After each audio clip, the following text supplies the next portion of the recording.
Hello there, my friend. My name is Renee, and my glasses broke while I was on holiday, so I have copious amounts of hot glue keeping them in place. So if they go really wonky during this video, that's why. They're trying, they're hanging on. Barely. Now, it's not uncommon for siblings to fight, I know, but my brothers and I knew how to take it to the next level. So they've never actually sent me to the ER, but I have, as the title says, sent both of them to the emergency room in the past. The first time was an accident. The second time was... I didn't mean to hurt him that badly. So I'm going to start... Hi, Ashes. So it all started when I was 2 years old, and I think I should provide some background information on this. And you're very loud, baby. I love you, but you're loud. When I was a child, I was an absolute Care Bears stan. I had a little pink doll crib just filled to the brim with Care Bears plushes. When I heard those melodious, caring voices come on the TV down the hall, my steps registered on the Richter scale as I just barreled down the hallway in search of those furry friends. Care Bears films were my religious doctrine, and I studied them, and I memorized them. All this to say that when I got a brand new Care Bears VHS as a gift, I was enthused. My excitement was monumentous, and how could I celebrate that but with a twirl, a classic twirl? And so, little 2-year-old me spun around with my arm unstretched, holding my precious VHS in my hand, and I nailed my brother in the eye with the corner of it.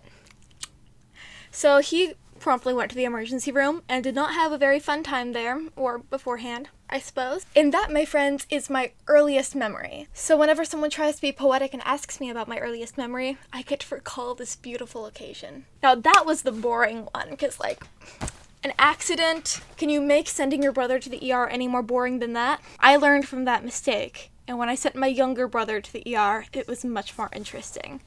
So my older brother was 4 in that first story, because there's 2 years between us, and my younger brother is 3 years younger. And I don't really know how old I was in this story, but I'm assuming I was max 10, because I was a psychopath back then, let's be real. So my grandfather skydives on a regular basis, so it's always been a fact of life that we're all gonna go skydiving someday. But bungee jumping still retained that foreign appeal, that little scandalous touch that skydiving, I imagine, has for most people. So my little brother, at the age of maybe 7, really wanted to go bungee jumping more than anything. And I, being a scheming older sister, thought, this is the perfect way to bruise him. Is this my 3rd grade science fair ribbon sticking out?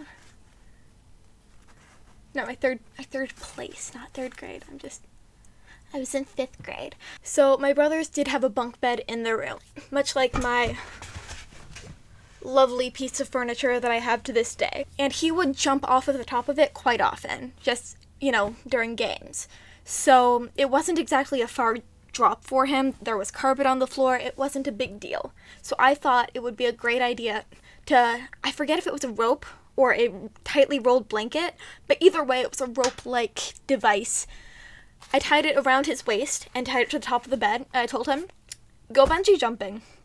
And I spent a lot of time in this coercion because he didn't trust me, because why would he? Why would he? But finally, after a lot of work, I convinced him to jump.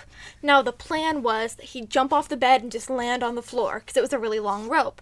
And he'd get a bruise, he'd get really mad at me, and it would just be a fun time for everyone except him. But I miscalculated because I was stupid and a psychopath. So this rope was significantly shorter than I thought it was.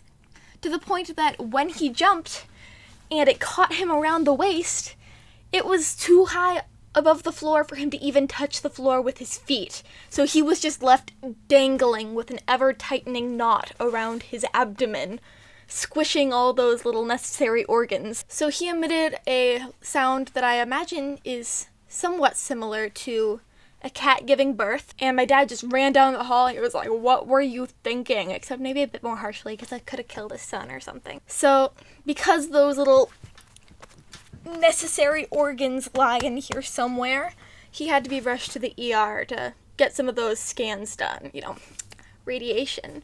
So unfortunately, this did not turn him into Spider-Man. Maybe he was just too young for the effects to set in, and instead he just had to spend an evening in the ER before being released on the basis of, what the hell was she thinking? Don't do that.